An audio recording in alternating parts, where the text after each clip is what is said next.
Pai do Senhor, meu amado, bem-vindo de volta ao nosso estudo bíblico. Nós estamos iniciando hoje uma série de estudos nos livros do Velho e do Novo Testamento. E hoje nós vamos iniciar nos estudos do livro de Jó.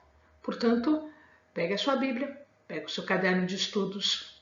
Vamos iniciar então os estudos aprofundados pelos livros da Bíblia através do livro de Jó. Ora, Senhor, pede a Ele discernimento, entendimento, conhecimento, sabedoria. Pede a Ele proteção para que nós possamos desvendar dos seus mistérios. Vamos lá, então? Muito bem. Antes de nós iniciarmos o estudo do livro de Jó, é interessante algumas características e aí a gente já inicia hoje mesmo o livro de Jó. Antes de mais nada, portanto, como este livro foi escrito?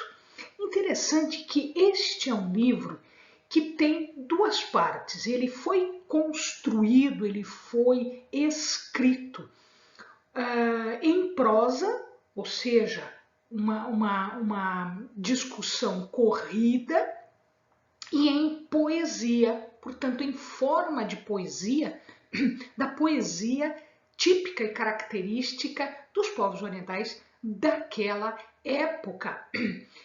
A prosa é o capítulo 1, o capítulo 2 e o epílogo, o final, a última parte. E a poesia, do 3 até o 41, pedacinho do 42. Portanto, nós temos aqui uma primeira parte de prosa, explicando, contextualizando, e depois a poesia.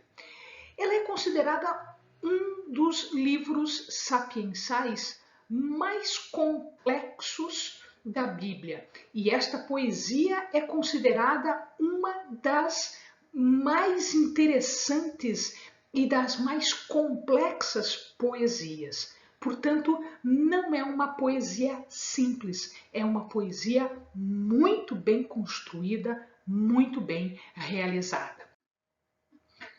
Nós podemos dividir o livro também de uma outra forma. É desse jeito que nós vamos tratar aqui nos nossos estudos. Então, num primeiro momento, existe uma introdução, que é o que a gente vai ver ainda hoje. E depois nós passamos para a poesia, e esta poesia ela vai estar subdividida em diálogos. O primeiro diálogo é Jó fala primeiro, depois o seu amigo Elifaz, depois Jó responde, depois o seu amigo Bildade, Jó responde de novo e por último o seu amigo Zofar. Isso vai acontecer duas vezes. Então eu tenho um primeiro ciclo de Jó, Elifaz, Bildade e Zofar, um segundo ciclo da mesma forma, repetindo isso, e aí um terceiro ciclo, Zofar não fala, mas Jó fala duas vezes. Então, nós vamos ter dois discursos seguindo-se ao terceiro discurso de Jó. Ele fala, portanto, por último, três vezes. E aí nós vamos encontrar um novo personagem de nome Eliú. Ele não aparece antes, ele vai aparecer apenas nesta fase, já quando o livro está terminando. E Jó não vai responder como aconteceu antes nos três ciclos anteriores. Mas, neste momento, é Deus que fala com Jó, diretamente com Jó. Então, Deus e Jó. E por último, nós temos a conclusão, ou seja, o livro termina com a conclusão, com a manifestação de Jó, com a manifestação de Deus na vida de Jó e com as informações do restante da vida de Jó. Quando este livro foi escrito? Bom, pelas informações que nós temos dentro do livro, pelo tipo de palavras, pelo tipo de ação que as pessoas que estão descritas no livro fazem, nós podemos localizar, quando eu digo nós, os estudiosos ou os estudiosos do livro, ele localiza Jó no período patriarcal.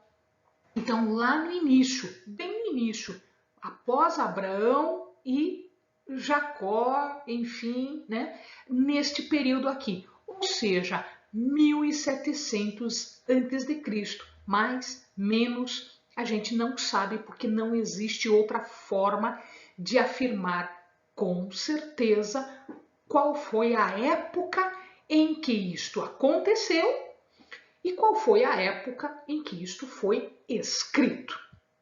O que nós sabemos é que pelos hábitos, pelo tipo de palavra utilizada, isso acontece antes da lei mosaica. Então,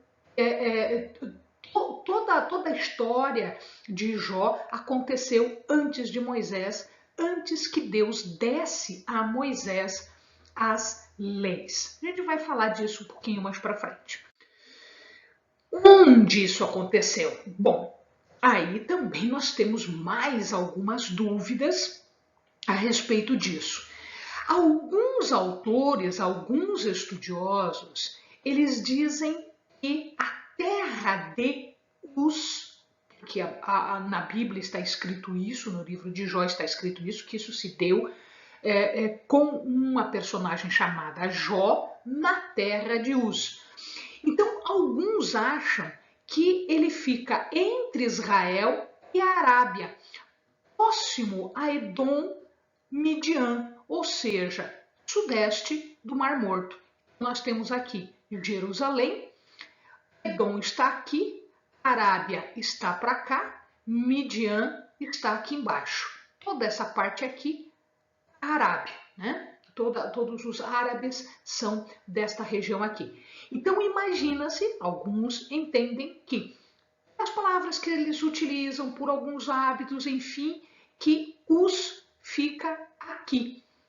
Inclusive, existe um ditado, um dizer, né, de que eles localizam, eles dizem, quando eles estão em Jerusalém, eles apontam para esta região e dizem a terra de Jó.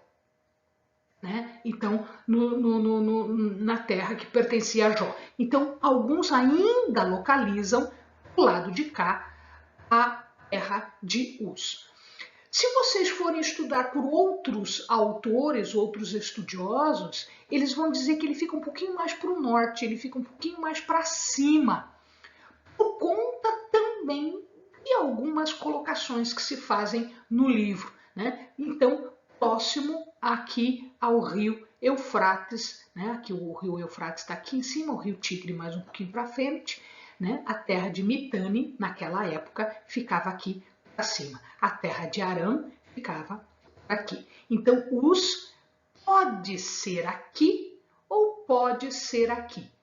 De qualquer forma, não ficava na terra de Israel, ficava depois do Jordão. Então, aqui o que você está vendo é o Jordão.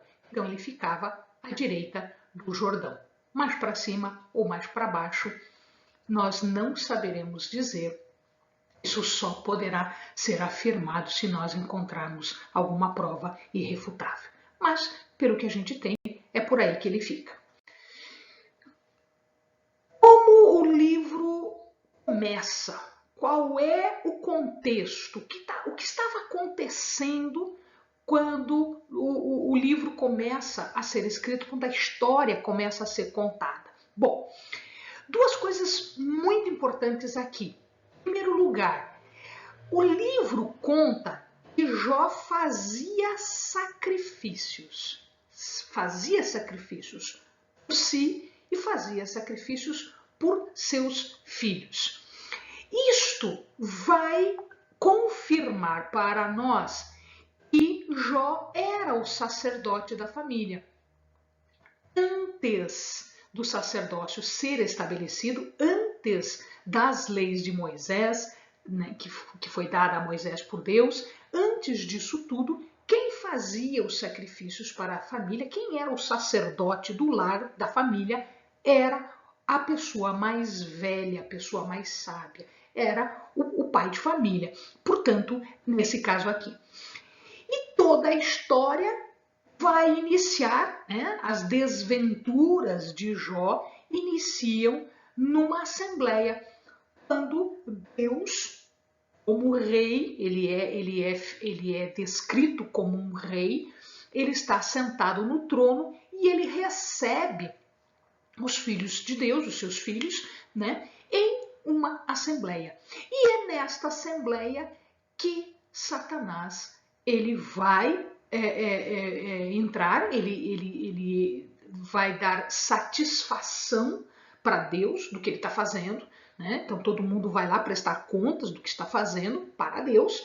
E entre as pessoas, entre os seres, né? Não vamos dizer pessoas, mas vamos dizer seres que vão na presença de Deus, está Satanás, que então vai prestar contas. Deus lhe pede contas do que ele está fazendo e ele então diz que ele está andando por toda a terra. E é nessa história que Jó vai aparecer. Deus menciona então Jó.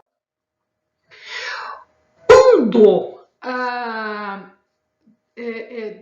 Satanás ele vai atentar contra Jó, a gente vai ver daqui a pouquinho, né? E nós vamos observar que esta primeira parte ela está dividida em duas grandes provas, ou melhor ainda, dois grandes conjuntos de provas. Provas aqui são testes, provas aqui são situações que Jó vai enfrentar, tá? São situações que foram criadas por Satanás. Então a primeira prova de Jó é uma prova física, no sentido daquilo que ele tem e no sentido da sua família.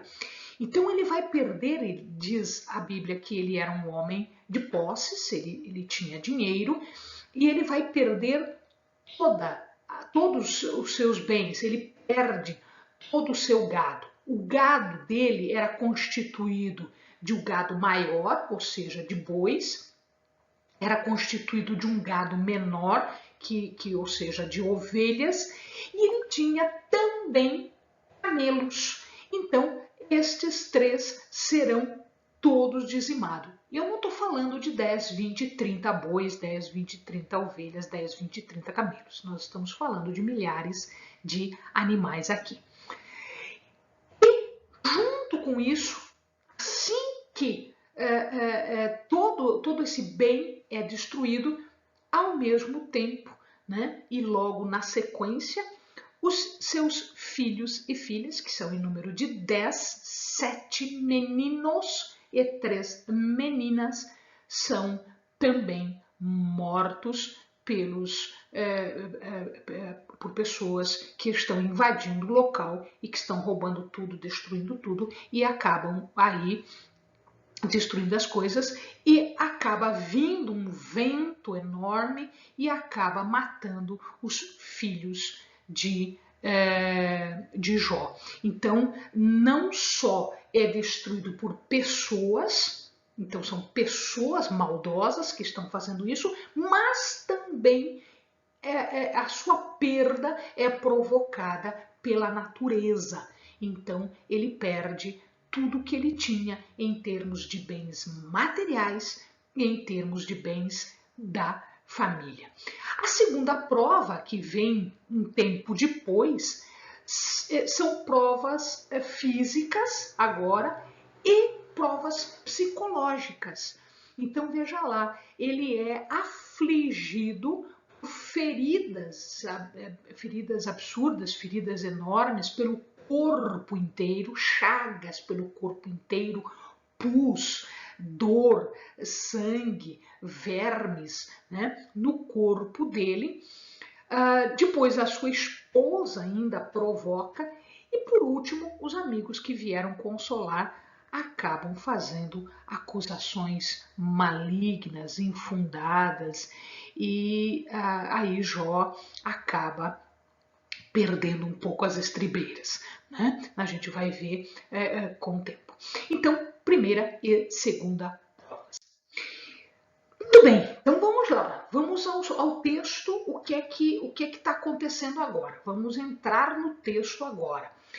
Antes de qualquer prova, antes de qualquer coisa acontecer, o texto afirma que Jó era íntegro. Ele fala, palavra por palavra, que ele era íntegro e reto. Quem está falando isso? Isto está escrito no texto, mas quem fala isso não é ninguém mais, ninguém menos do que o próprio Deus. Então Deus está dando testemunha de que Jó era uma pessoa íntegra. O que nós vamos ver aqui é que ele também se preocupava não só com a sua vida espiritual, mas também com a vida espiritual da sua família. E ele acabava por sacrificar não só por si, mas também em atenção à vida dos seus filhos. Pode ser que eles estejam pecando, pode ser que eles estejam fazendo alguma coisa errada, então eu vou sacrificar por eles. Quando Deus fala com Satanás a respeito de Jó, ele chama Jó de meu servo.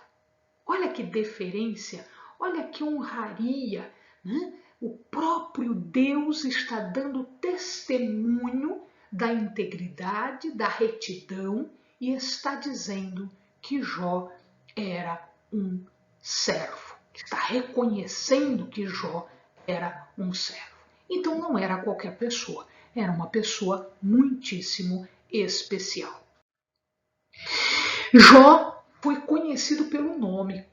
Quando Deus fala com Satanás, ele disse: tem visto meu servo Jó? Amados, uma coisa é conhecer a pessoa, outra coisa é conhecer pelo nome. O nome indica uma profundidade de conhecimento. E Deus está mostrando aqui que ele conhece profundamente Jó, mas não é só Deus que conhece Jó, mas é Jó que conhece Deus. Porque ele é reconhecido como íntegro, ele é reconhecido como reto, ele é reconhecido como servo. E Deus sabe o seu nome. Assim como Deus sabe o nosso nome. Deus também sabe o nosso nome. Deus também nos conhece.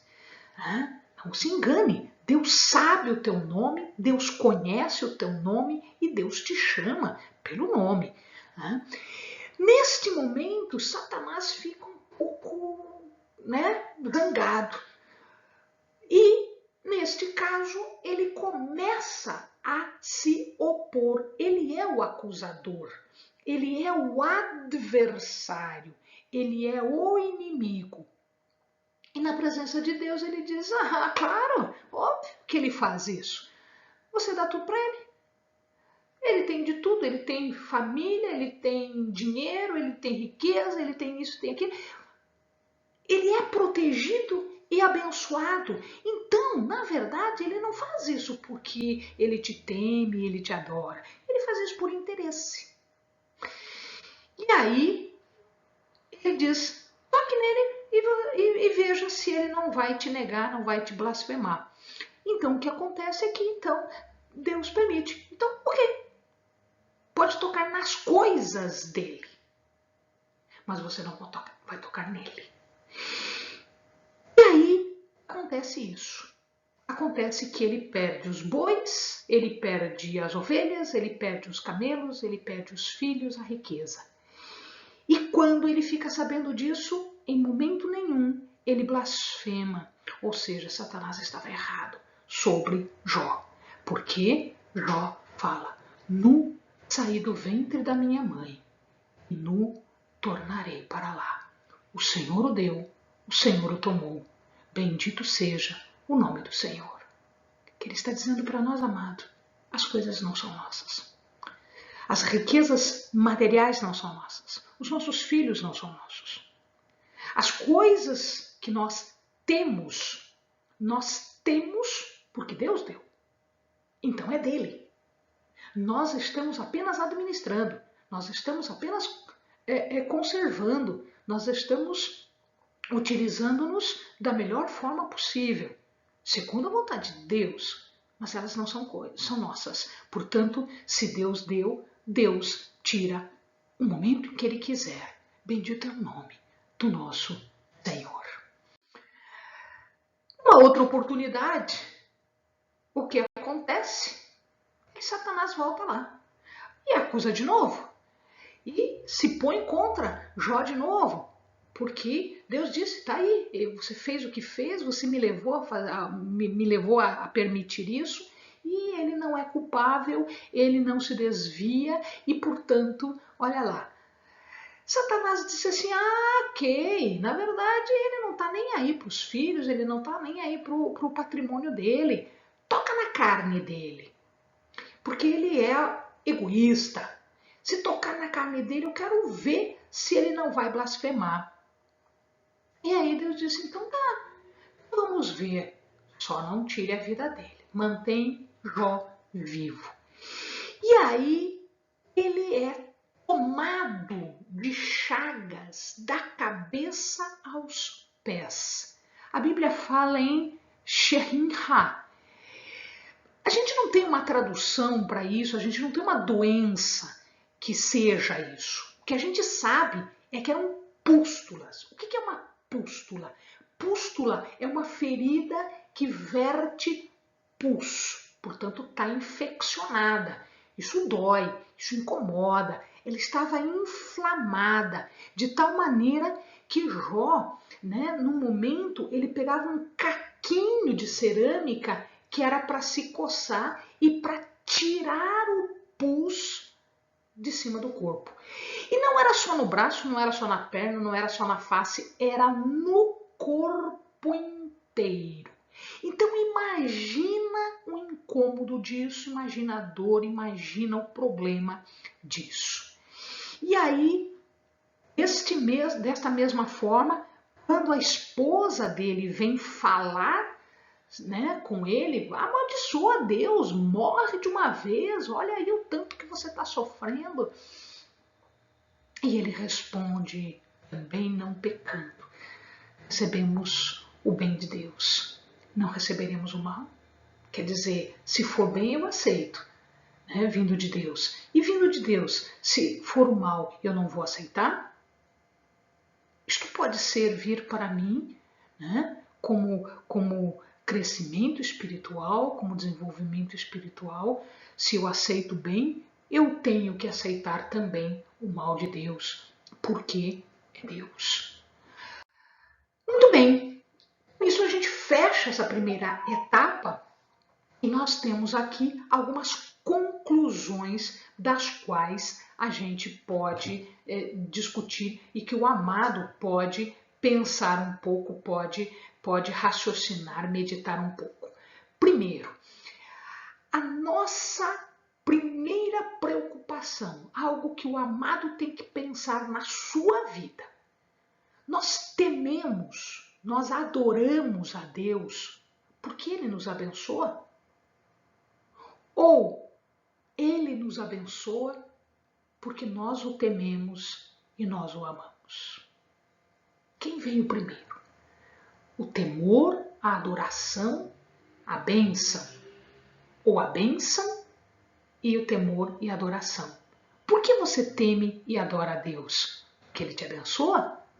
Ou Ele está te abençoando porque você primeiro temeu e adorou a Deus sem pedir nada em troca?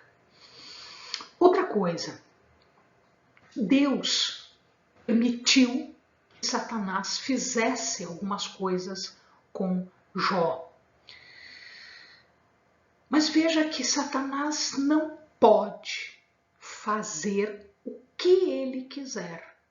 O poder está nas mãos de Deus, não de Satanás.